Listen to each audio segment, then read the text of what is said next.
Sarah was running, barefoot, bloody, and broken. The dry grasslands tore at her feet, each step a fresh agony, but she didn't slow down. She couldn't. Behind her, carried on the dead, silent air of the desert, was the echo of a voice. A cruel, laughing voice that had been the soundtrack to her nightmare for days on end. She'd been snatched from her town, dragged into the wilderness by a gang of outlaws who saw her as nothing more than cattle, property to be sold across the border. For nights, they'd kept her tied, starved and beaten. Her body was a road map of their cruelty, her soul a wasteland of terror. But tonight, something inside her had snapped. She'd ripped her wrists raw against the ropes, clawed her way out of their makeshift camp, and thrown herself into the unforgiving wilderness. Survival was the only thought in her head. Escape was the only prayer on her lips. The moon was a cold, pitiless witness to her suffering. It lit up the bloody tracks she left in the dust, the swollen bruises on her knees, the cracked skin of her lips. But her eyes, wide with a frantic primal fear, burned with a single, defiant purpose. She had to get away. Hours bled into one another. The wind howled, a lonely, mournful sound that twisted into phantom hoofbeats and mocking laughter. Every shadow was a man with a rope. Every gust of wind was his hand reaching for her. Panic seized her chest, so tight she could barely breathe. She wrapped her arms around her own shredded clothes, trying to hold the pieces of herself together, but her body was failing. Her strength finally gave out, and she collapsed, a heap of pain and exhaustion on the hard-packed earth. Dust and sweat mingled on her skin. Her heart hammered against her ribs, a frantic drumbeat counting down her final seconds. The world spun, her vision blurred. Despair, heavy and suffocating as a coffin lid, pressed down on her. "Don't let them take me back," she whispered, the words lost to the wind. A sob tore from her throat, carving a clean path through the grime on her cheeks. The desert sun, just beginning to peek over the horizon, felt hot and cruel on her shivering skin. This was it. This was the end. No one could hear her. No one was coming. The monsters were going to win. But just as her eyes fluttered closed, just as her body went limp, a shadow fell over her. The sound of a horse stopping just inches from her head. Through a haze of pain and near unconsciousness, she saw a tall figure dismount, a weathered man in the wide-brimmed hat of a rancher. And for the first time in what felt like a lifetime, a tiny, fragile flicker of something she thought was long dead sparked in her chest. Hope. The man knelt, his tired gray eyes widening as they took in the extent of her injuries. His hands were rough, calloused from work, but when he reached for her, his touch was steady, gentle. A kindness she hadn't felt since her old life was ripped away. Still, she flinched. Her entire body recoiled, a visceral, automatic reaction. Even a gentle touch felt like a threat. She tried to speak, but only a strangled, desperate whisper escaped her throat. Her lips formed the words, but her voice was trapped behind a wall of fear. Don't pull!" The plea hung in the dry air between them. It wasn't just about the physical pain of her torn shirt. It was a plea not to be dragged, not to be handled, not to relive the horror. In that instant, the rancher saw it. He saw the scars that ran far deeper than her skin. He saw the ghost of her captors in her eyes. But who was this man? Was he a savior sent by Providence, or just the next chapter in her living hell? William looked down at the girl, a broken thing crumpled in the dirt. Her whisper, don't pull, echoed in his mind. He froze, his hand hovering over the fabric. Was she begging him to stop, or begging him not to leave her to die? He pulled his hat back, wiping a sleeve across his sweaty brow. His voice was gravelly, worn by the sun and wind, but it was kind. "Easy now, girl. You're safe. Nobody's going to hurt you here." Sarah's eyes darted around, wild and untrusting. Her lips trembled. A part of her, the small, desperate part that hadn't died yet, wanted to believe him. But the fear was a fortress, built brick by brick over days of torment. She shook her head, clutching her own arms as if they were the only shield she had left against the world. William sat back on his heels, his gaze patient. He'd seen steers gored by fences and men broken by the war, but the story in this girl's eyes was darker than anything he'd ever witnessed. He offered his canteen. "Drink. You need it." She hesitated, her eyes fixed on his, searching for a lie. Finding none, she took it. The water was a shock of cool relief, though most of it spilled down her chin. Her breathing, however, began to even out. After a long moment, she found the strength to speak, her voice a cracked and uneven rasp. They took me. Outlaws. Said they'd sell me. Across the border, I ran. I just ran." The words came out in ragged gasps, her body shaking as if the memories themselves were a fresh assault. William's jaw tightened into a line of granite. He knew the kind of men she meant, vultures who preyed on the weak, who saw human life as nothing more than currency. His eyes scanned the empty horizon, half expecting to see a cloud of dust signaling her pursuers.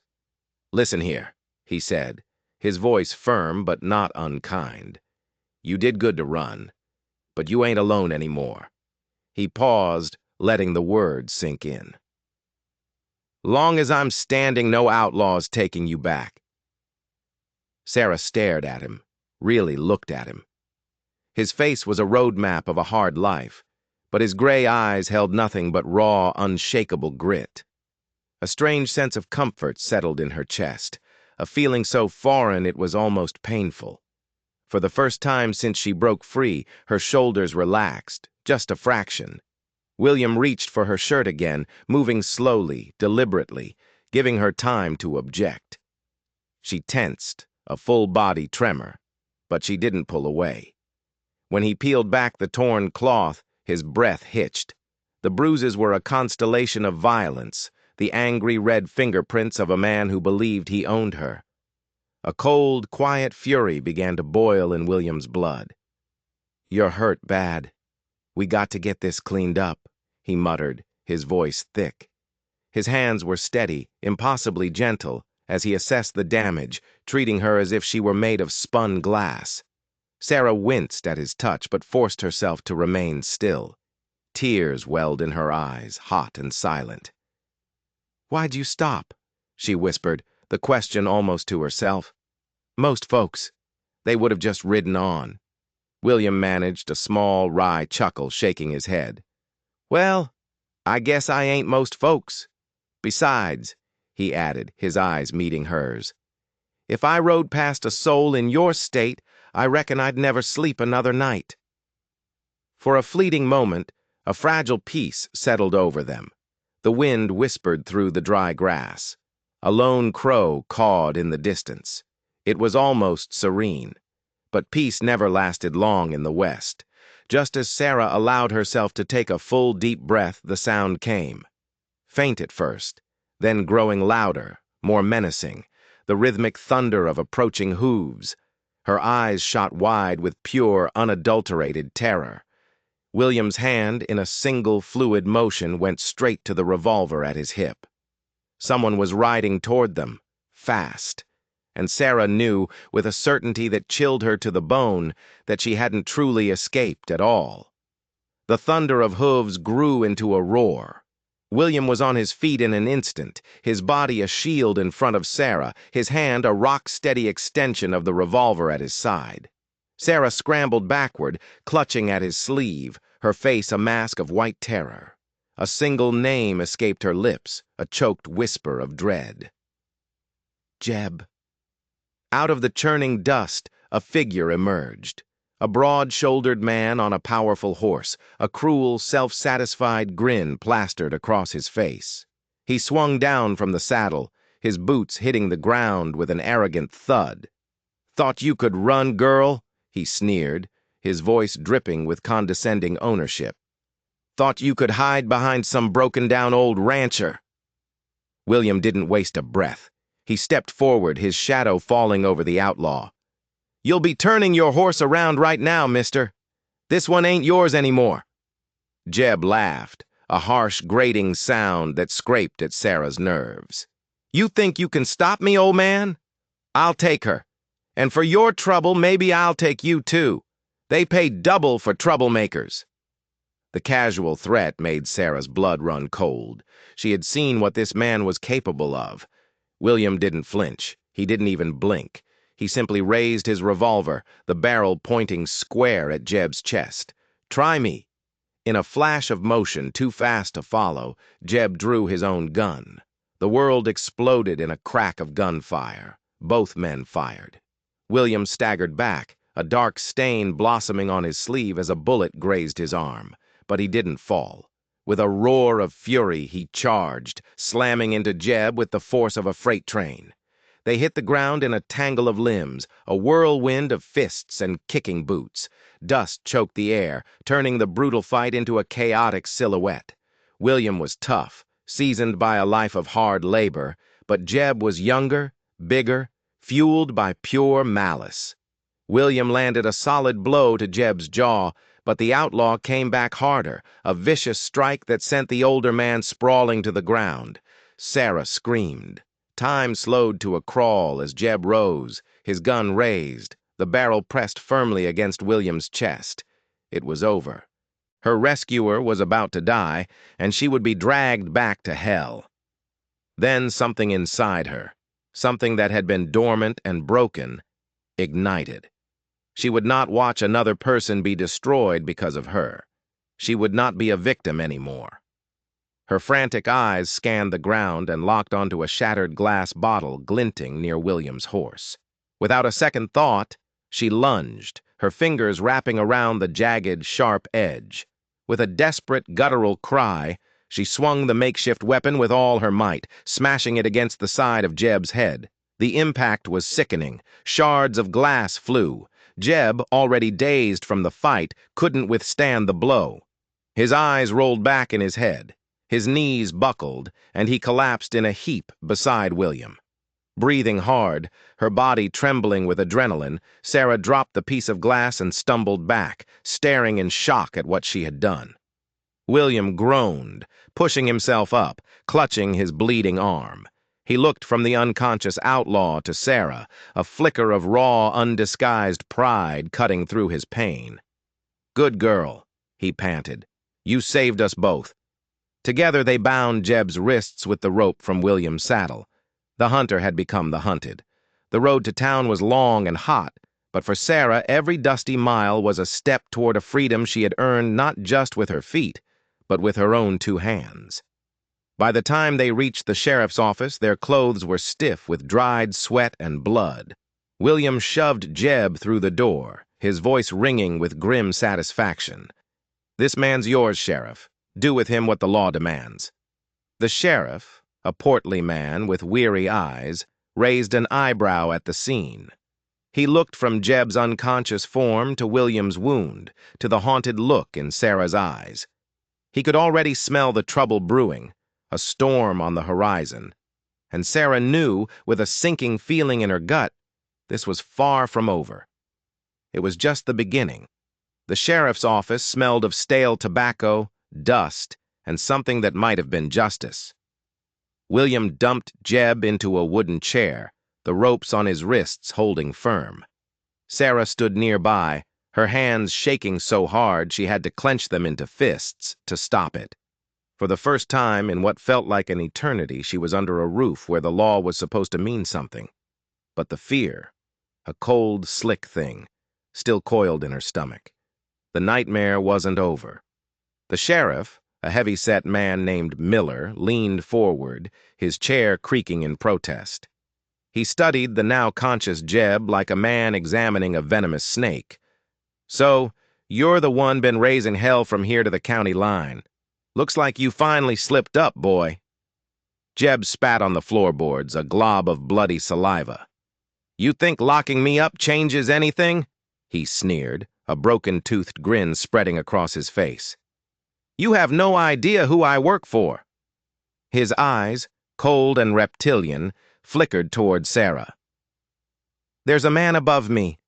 A man with real power. He runs the whole trade in this territory.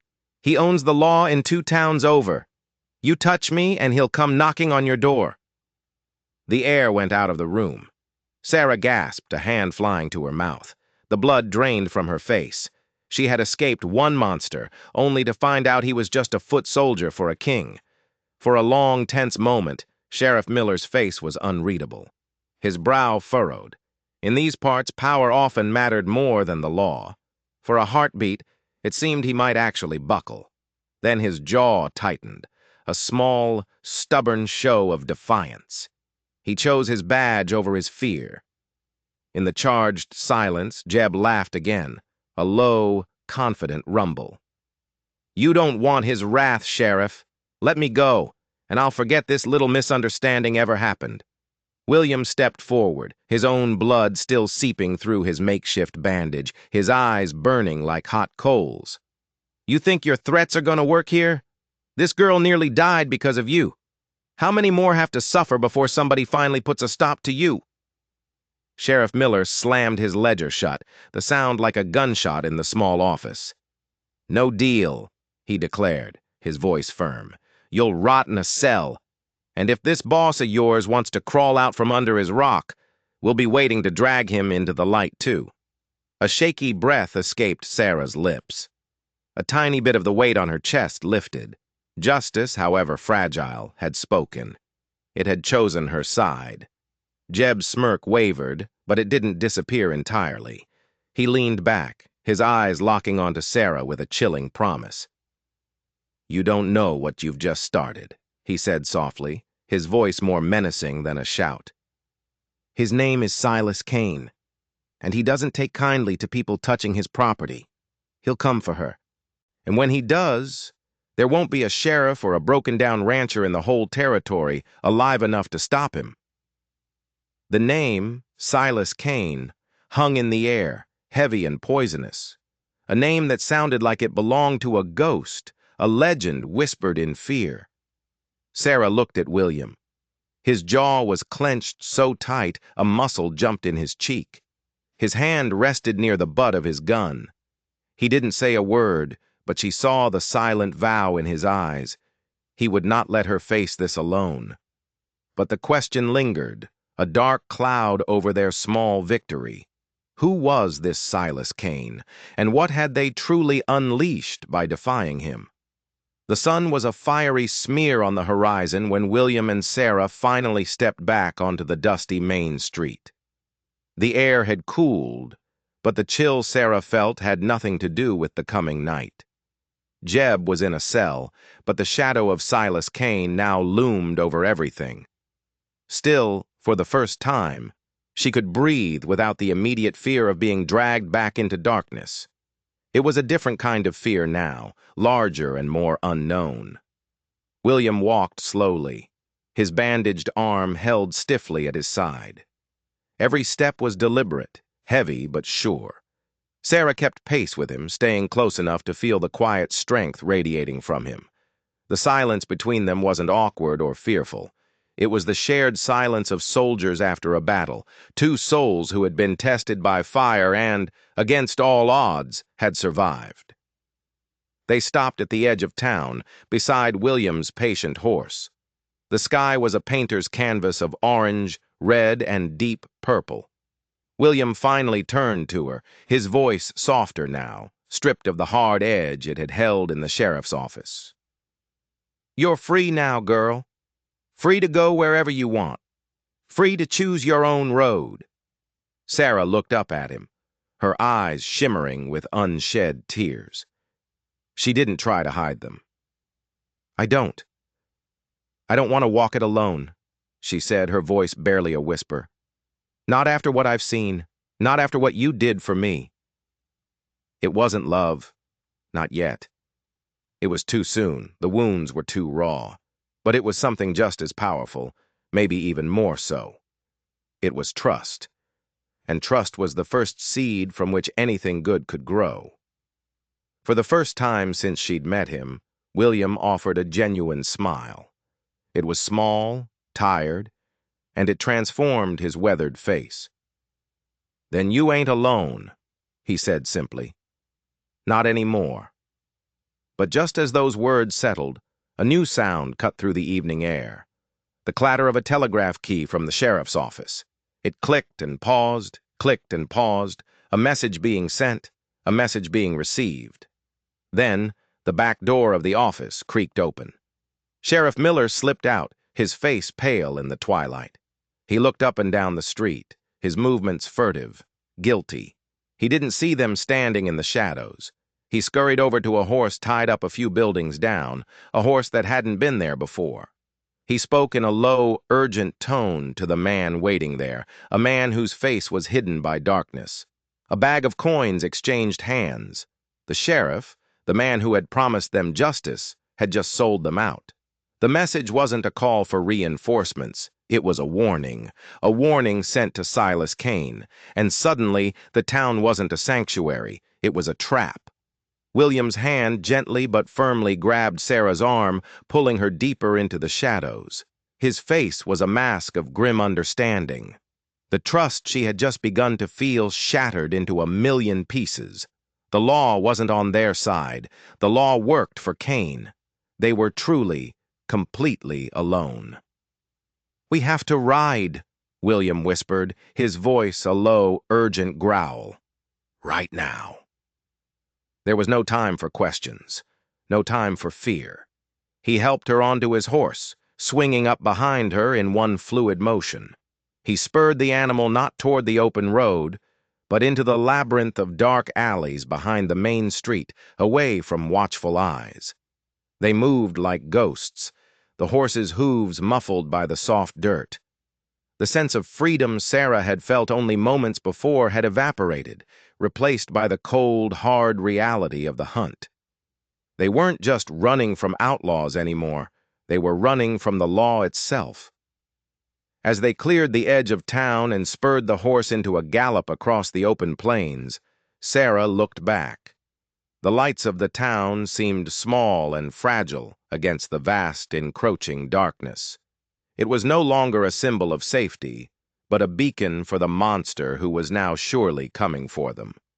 The single lantern on the sheriff's office flickered, and in her mind she saw it as Silas Kane's eye, watching them go. William leaned forward, his voice rough against her ear, barely audible over the pounding of hooves. "There's a place, my ranch. It's remote, hard to find. We can lay low there for a while, figure out our next move." Sarah nodded, her body tense, every muscle coiled tight. A ranch, a home. It sounded like a dream, but she knew it was only a temporary refuge, a place to catch their breath before the storm hit. And the storm was coming. Silas Kane knew their names. He knew where they'd been. And thanks to a corrupt sheriff with a bag of coins, he knew they had escaped. As they rode deeper into the moonless night, a question burned in Sarah's mind, a question she was almost too afraid to ask. How did William know these lands so well? How did he seem to anticipate the betrayal? And why did the name Silas Kane seem to settle on him like a shroud? This quiet, steadfast rancher was more than he appeared. He had secrets of his own, and she had a terrible feeling that their meeting in the desert hadn't been an accident at all. The web was far more tangled than she could have ever imagined. They rode for hours, the land transforming from open plains to rugged, broken country. The horse was tireless, a testament to William's care. He navigated the treacherous terrain with an unnerving familiarity, never hesitating, as if he could see in the pitch-black darkness. They were ghosts in the wilderness, erasing their own tracks as they went. Finally, nestled in a small hidden valley, protected on three sides by sheer rock walls, was a small, sturdy cabin. William's ranch. It was less a home and more a fortress. He slid off the horse and helped her down, his hands steady on her waist. For the first time, she noticed him wince as he put weight on his left leg. He'd been hiding another injury from the fight with Jeb. Inside, the cabin was sparse but clean. A stone fireplace, a simple table, 2 cots. He lit a lantern, and the small space filled with a warm, flickering glow. It was the first truly safe place she'd been in weeks. "Get some rest," he said, his voice softer now. He gestured to a clean shirt and pants folded on one of the cots. "They're my late wife's. Should fit you well enough." The mention of his wife hung in the air, a piece of his past offered up without explanation. He turned away, tending to the fire, his back to her. As he removed his own torn shirt to clean his wounded arm, Sarah saw it. A brand. On his left shoulder blade, seared into his skin, was a strange, intricate symbol. A coiled serpent eating its own tail.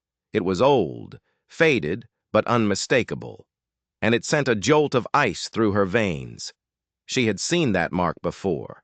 It had been tattooed on the wrist of Jeb, the outlaw she had fought in the desert. William wasn't just a rancher who happened to cross paths with Silas Kane's gang. He was connected to them. He was one of them, or at least he used to be.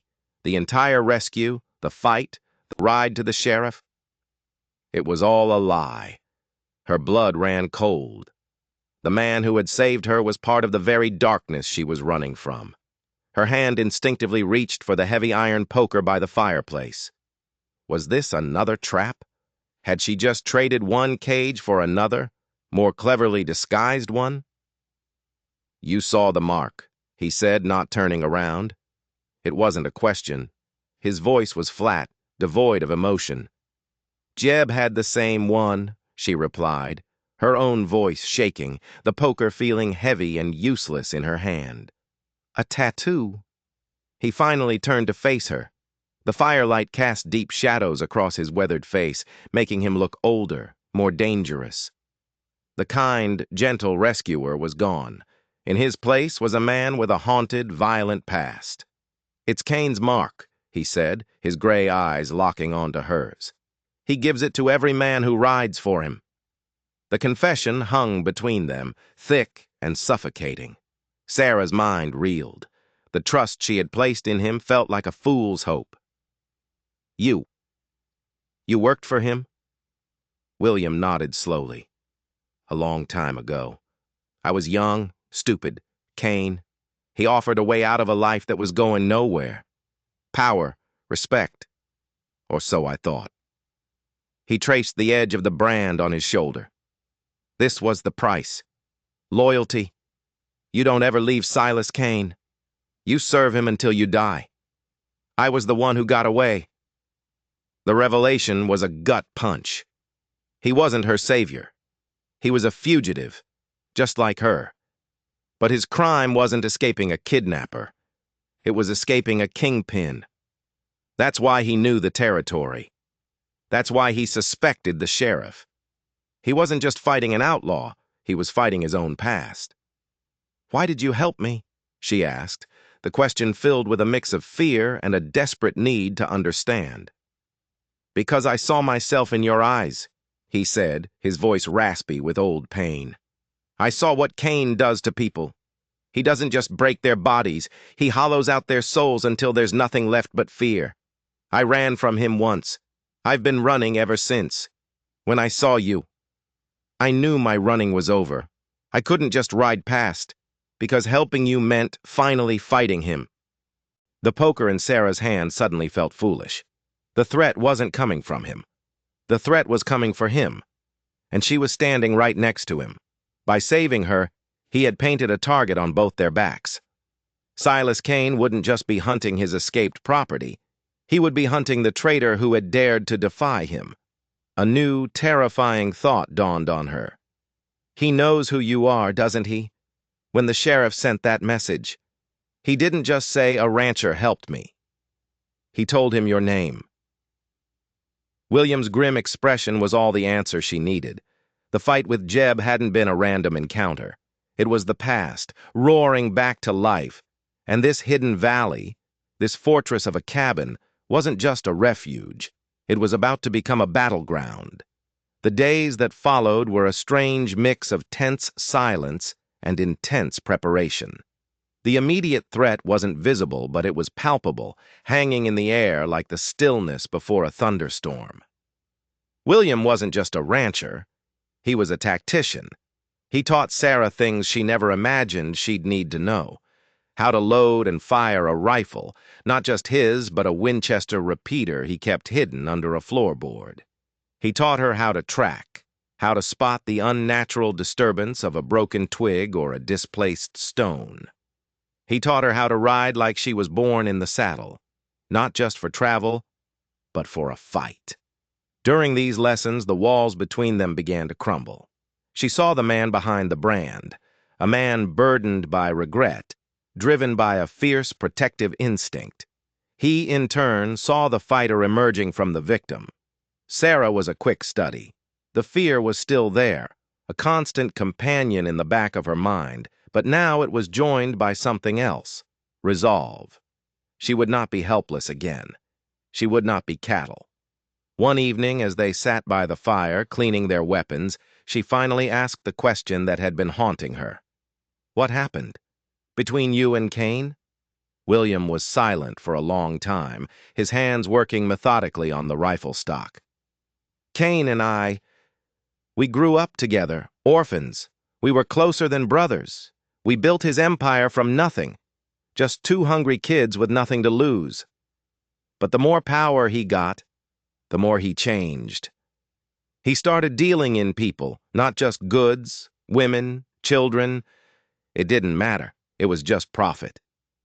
He paused, his gaze distant. "The final straw was a girl, just like you.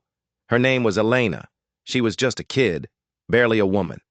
Cain wanted to sell her to a man with a particularly cruel reputation. I couldn't let it happen. I helped her escape." His voice grew thick with emotion. "Cain caught us. He made me watch as he ended her life. He said it was a lesson in loyalty. He branded me with this mark right after, to remind me who I belonged to. That night I realized he was a monster. I managed to get away, but I've been looking over my shoulder ever since." The story settled heavily in the small cabin. Sarah now understood. This wasn't just about justice for her. This was about redemption for him. It was about Elena. She reached out and placed her hand on his, a simple gesture of shared understanding. The scars they both carried, visible and invisible, bound them together. Their fragile peace was shattered a few days later. William was checking the perimeter of the valley when he found it. A single fresh hoofprint, deliberately placed where it would be seen. It wasn't a mistake. It was a message. A calling card. They had been found. "They're playing with us," William said, his face grim as he stared out from the cabin window. "They could have stormed us in the night.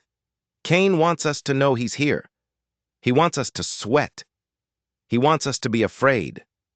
Panic flared in Sarah's chest, hot and familiar, but she pushed it down, replacing it with the cold resolve William had taught her. "So what do we do?" "We don't wait for him to come to us," William replied, a dangerous glint in his eye. "We set a trap of our own." His plan was audacious, bordering on insane. He knew the terrain, and he knew how Cain thought. Cain would expect them to cower in the cabin, to wait for a siege, so they would do the opposite. They would leave the cabin empty, a tempting, obvious target. Under the cover of darkness, they moved their supplies to a small, hidden cave higher up in the rock walls, a sniper's nest overlooking the entire valley floor, including the cabin. They rigged the cabin door with a simple but effective alarm, a string of tin cans that would rattle if disturbed. For 2 days, they waited.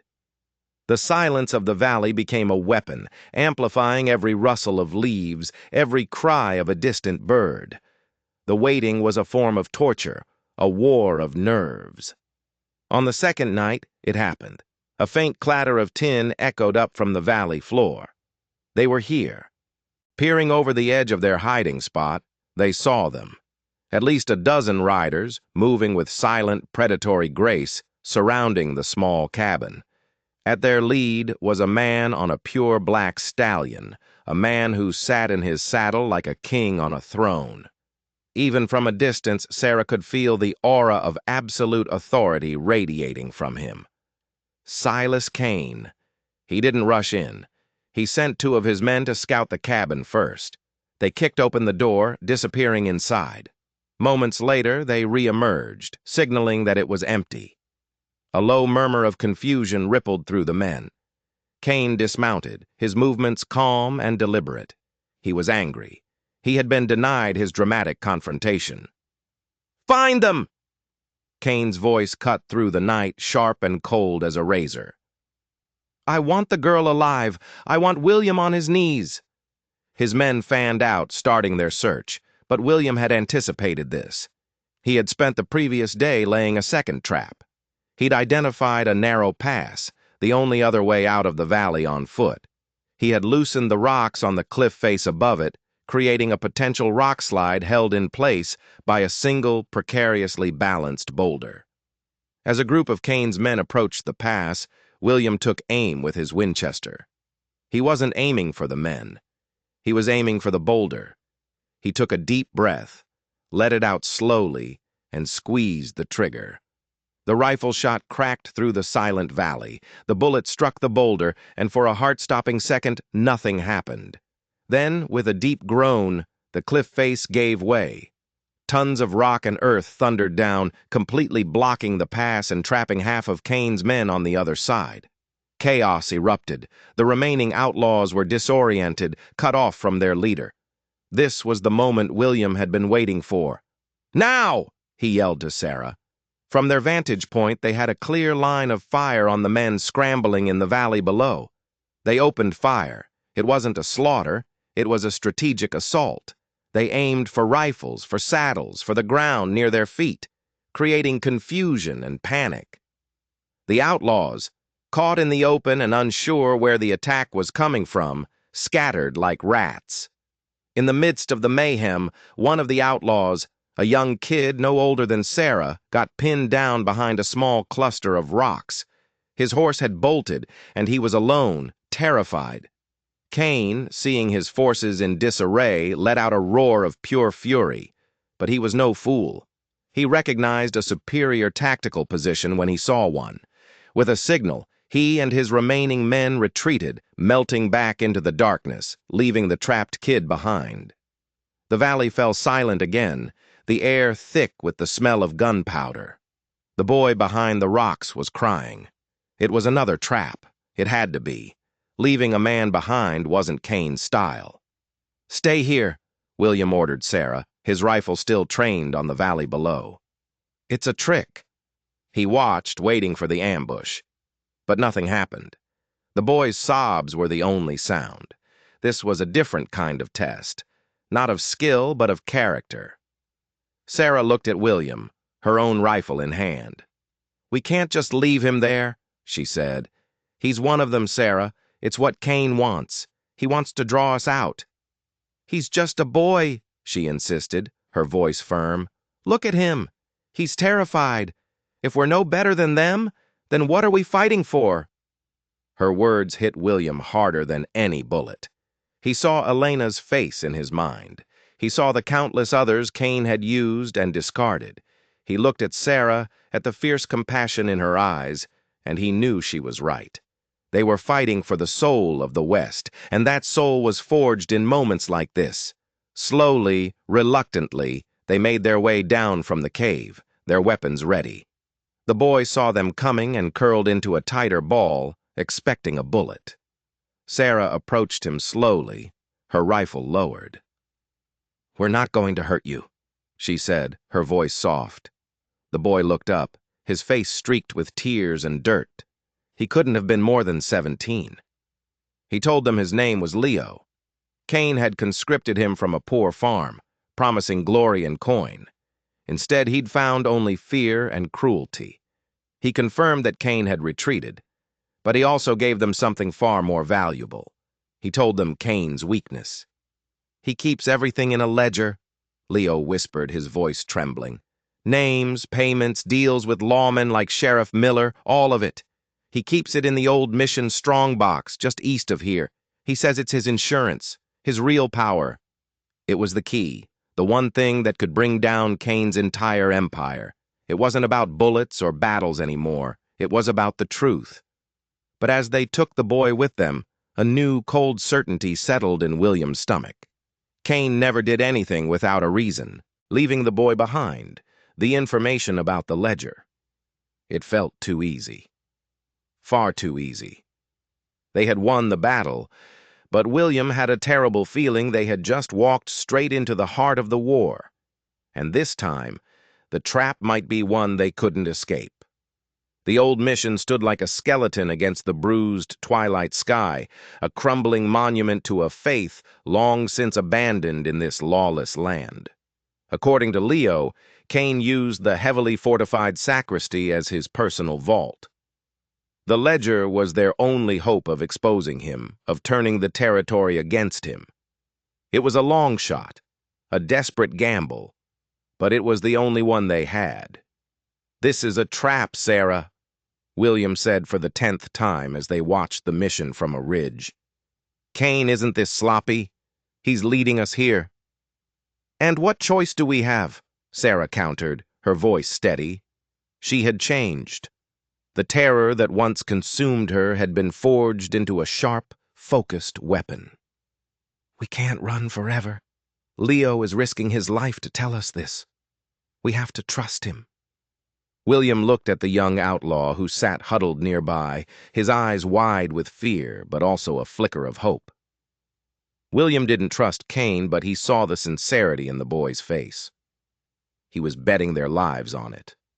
Their plan was simple: get in, get the ledger, and get out. Leo had told them about a weak point, a crumbling section of the adobe wall in the back, near the old cemetery. While William created a diversion at the front gate, Sarah and Leo would slip through the breach, find the strongbox, and escape. As darkness fell, William rode toward the mission's main gate, firing 2 shots into the air. Lights flared to life inside the compound. Shouts echoed. The diversion was working. Under the cover of the ensuing chaos, Sarah and Leo crept toward the back wall. They found the breach exactly where Leo said it would be, a narrow opening hidden behind overgrown brush. The mission's interior was a maze of dark corridors and decaying rooms. The air was thick with the smell of dust and damp earth. They moved like shadows, Leo leading the way with a familiarity that both reassured and unnerved Sarah. They reached the sacristy, a heavy oak door barred with a thick iron lock. "The key is hidden," Leo whispered, pointing to a loose stone in the floor. "He always keeps it there." It was all going too smoothly. A cold dread washed over Sarah. But they were here now. There was no turning back. Leo pried the stone loose, retrieved the heavy ornate key, and slid it into the lock. With a loud clunk, the bar slid back. They pushed the door open. The room was small, its only furniture a single, massive iron strongbox. It was exactly as Leo had described. Too exactly. As they stepped inside, the heavy door slammed shut behind them. The sound of a new, heavier bar sliding into place echoed in the tiny room. They were locked in. A single lantern flared to life, held by a man leaning against the far wall, his face emerging from the shadows. It was Silas Kane. He wasn't angry. He was smiling, a calm, predatory smile that was more terrifying than any rage. "Welcome," he said, his voice smooth as polished stone. "I was beginning to wonder if you'd make it." Leo fell to his knees, his face ashen. "I'm sorry," he stammered, looking at Sarah. "He has my family." Kane chuckled. "Oh, the boy did a fine job. A bit of a crybaby, but convincing enough." He looked at Sarah, his eyes dissecting her. "You have caused me a great deal of trouble."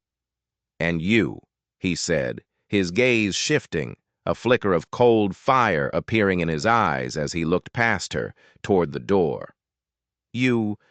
I've been waiting for, brother." The door behind them opened again. Standing there, flanked by two of Kane's men, was William. His face was bruised, his hands bound. He had walked right into their main force. The diversion hadn't been a diversion at all. It had been the primary trap. The whole thing, Leo, the ledger, the escape plan, had been an elaborate piece of theater, all designed to bring them here, to bring William home. Kane stepped toward William, his smile gone, replaced by a look of profound, chilling hatred. "You took something from me, William. My property, my reputation. But most of all, you broke the only rule that ever mattered. You broke faith." He gestured to the strongbox. "The ledger is real, but it's not my weakness. It's my legacy." He ran a hand over the cold iron. "And now, you will both become a part of it." He pulled out his revolver, the barrel glinting in the lantern light. He wasn't pointing it at William. He was pointing it at Sarah. "You took a girl from me then," Kane said softly. His voice a venomous whisper meant only for William. "So it's only fitting. You'll watch me take this one. And you will know that everything you've done, all this running, has brought you right back to where you started. Helpless." In that moment, Sarah saw the end game. This wasn't about her. It was about destroying William, piece by piece. But Kane had made one fatal miscalculation. He still saw her as the terrified girl from the desert. He still saw her as property. He didn't see the fighter she had become. While Kane was monologuing, his focus entirely on breaking his former brother, Sarah's eyes had been darting around the small room. She had noticed something. The stone Leo had pulled the key from, it wasn't just a loose stone. It was the cap of a small, narrow channel, likely an old drain that ran under the floor. It was small, but it led outside the room, and near the wall, stacked in a forgotten corner, were several old, dry oil flasks for the mission's lanterns. As Kane raised his gun, Sarah acted. With a scream of rage, she kicked over the lantern in the center of the room. It shattered, spilling burning oil across the stone floor, creating a wall of fire between her and Kane. In the same motion, she grabbed one of the oil flasks from the corner. "Leo, the stone!" she yelled. The boy, galvanized by her action, scrambled to pry the flagstone open again. Kane, momentarily blinded by the flash of fire, roared in frustration. His men raised their rifles, but the room was filled with smoke and flame, their target obscured. Sarah didn't hesitate. She uncorked the flask and poured the oil down the channel Leo had just opened. Then she grabbed a piece of smoldering wood from the spreading fire and dropped it in after the oil.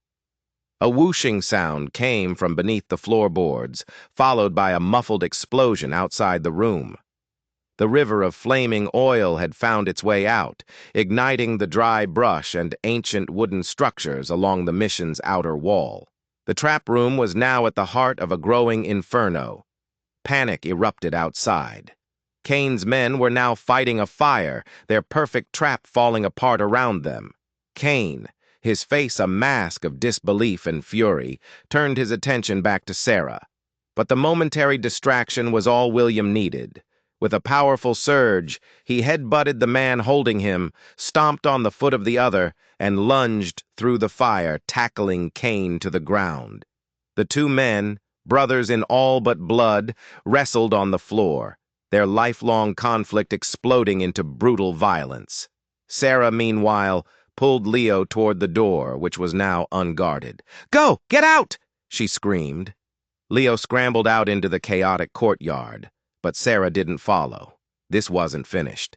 She saw Kane's dropped revolver lying perilously close to the fire. She scrambled for it, the heat searing her skin, and snatched it up just as Kane threw William off him. He rose, his face blackened with soot, his eyes burning with a mad fire. He saw Sarah with the gun and laughed, a ragged, unhinged sound. "You think you can stop me? I am this land. These people are mine." "No more," Sarah said, her voice clear and strong over the roar of the flames. She leveled the gun, her hand steady. "You don't own people." From the courtyard came a new sound. Not just Cain's men, but the sound of townspeople, dozens of them. Leo had not just run. He had ridden to the nearest town, the one Cain didn't own, and told them everything. He had brought back help.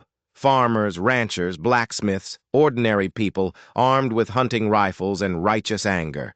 They swarmed the compound, overwhelming Cain's disorganized men. Cain stared past Sarah, his eyes wide with disbelief, as he saw his empire crumbling, not at the hands of a lawman or a rival, but at the hands of the very people he had terrorized. His power had always been a myth built on fear, and now the fear was broken. He turned back to Sarah, a snarl on his face, and lunged for her. The gun bucked in her hand. The shot was deafening in the small room. Silas Cain staggered back, a look of surprise on his face.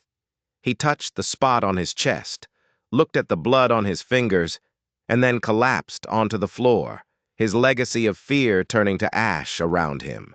William pulled her out of the burning room just as the roof began to groan. They emerged into the courtyard, filled with smoke, fire, and the shouts of liberated people. They weren't fugitives anymore. They were heroes. They stood together, watching the flames consume the mission, purifying the land of Cain's darkness. The scars were still there. They would always be there. But they were no longer chains. They were reminders of a battle fought and won. This story, their story, is a testament to something older than the hills themselves.